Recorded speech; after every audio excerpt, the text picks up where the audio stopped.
আমাকে যদি কেউ জামাত কয়, সে যে কবে আওয়ামী লীগ কয়, কেউ জামাত কয়, কেউ বিএনপি কয়, কোক এটা কাউরে বলে না, শুধু আপনাকে বলে। কারণ মূলত আপনি কি? আমি হলো কি, আমি এমন একটা লোক যখন কোন দলের হক কথা বলি তখন মনে হয় আমি তার লোক, আসলে তা না। আমি সারা জীবন বিএনপি করছি, এখন বিসিএসপি করি, তবে বড় ভাইকে আমি জিয়ার আদর্শে, বেগম জিয়া শহীদ জিয়ার আদর্শে বিসিএসপি। অনেক জায়গায় আপনার উপর হামলা হয় দেখি, আপনাকে মানে আরে হামলা হয় বলে তুমি এক দুটো পয়সা পান, জানো তো?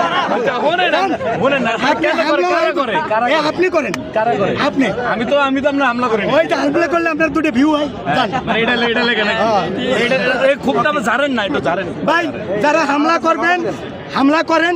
আমি বলি শহীদ 52 শহীদের জন্য তারা শহীদ হয়ে গেছে, আমিও যদি শহীদ হয়ে যাই দুঃখ নাই, কিন্তু আমি জেনা করিয়া, চুরি করে, চাঁদাবাজি করে শহীদ হইতে চাই না।